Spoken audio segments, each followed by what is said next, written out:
किसी ने बहुत सुंदर बात कही है कि जिस घर में माँ की इज्जत होती है उस घर में भगवान खुद खुशियां बनकर रहते हैं।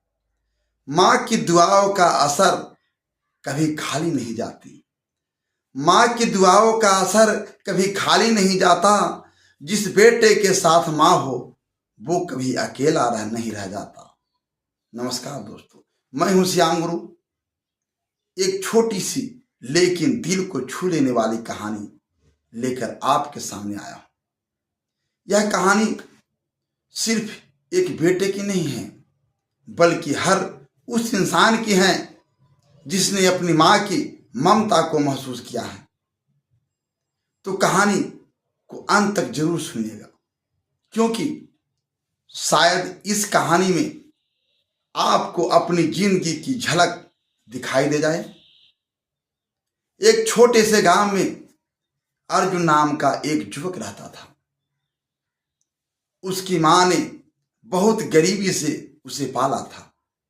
पिता बचपन में ही गुजर गए थे।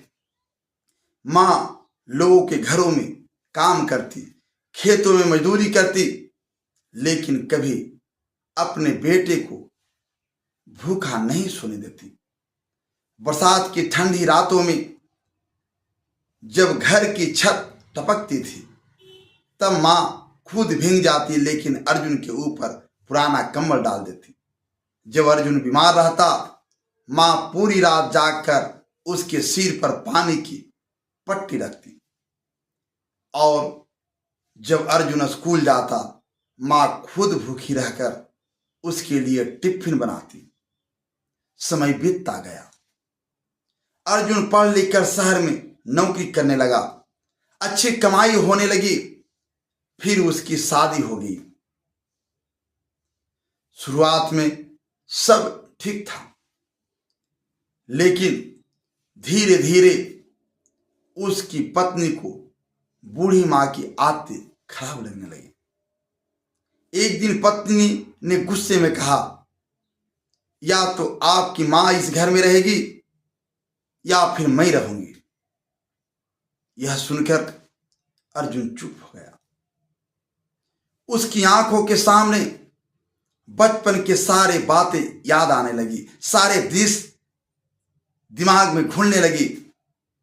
वो टूटी चप्पल पहनने वाली मां, वो भूखी रहकर खिलाने वाली मां, वो रात रात भर जागने वाली मां। अर्जुन धीरे से अपनी पत्नी के पास गया और बोला, पत्नी के लिए मां को कैसे छोड़ दूं?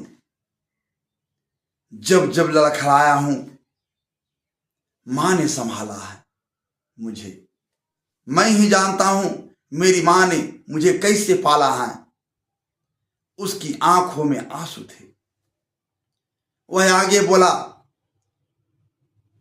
पत्नी जिंदगी में बाद में आई है, लेकिन मां ने मुझे जिंदगी दी है। जिस मां ने अपनी खुशियां बेचकर मेरी जिंदगी बनाई, मैं उसे अकेला कैसे छोड़ दूं?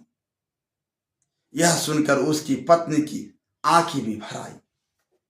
उसे अपनी गलती का एहसास हुआ। वह तुरंत मां के चरणों में गिर गई और बोली, मां जी, मुझे माफ कर दीजिए। मैं आपके त्याग को समझ नहीं पाई। बूढ़ी मां मुस्कुराई और बहू को गले लगा लिया। उस दिन उस घर में सिर्फ आंसू नहीं बह रहे थे, बल्कि रिश्तों की असली कीमत समझ में आ रही थी। दोस्तों, मां सिर्फ एक शब्द नहीं होती। मां वो ताकत होती है जो अपने बच्चों के लिए पूरी दुनिया से लड़ सकती है। जिस इंसान के पास मां का आशीर्वाद है वो दुनिया का सबसे बड़ा अमीर इंसान है। मैं फिर से एक बार वही कहना चाहता हूं कि मेहनत को पूजा और ईश्वर को साथी बना लो, फिर दुनिया तुम्हारे नाम से नहीं तुम्हारे रास्ते से पहचानेगी। अगर इस कहानी ने आपके दिल को जरा सा भी छुआ हो तो अपने माता पिता को जरूर याद कीजिए। उनके चरणों में ही असली स्वर्ग बसता है। और दोस्तों, ऐसे ही दिल को छू लेने वाली प्रेरणादायक कहानियां सुनने के लिए हमारे चैनल श्याम मोटिवेशनल कहानी को जरूर सब्सक्राइब करें।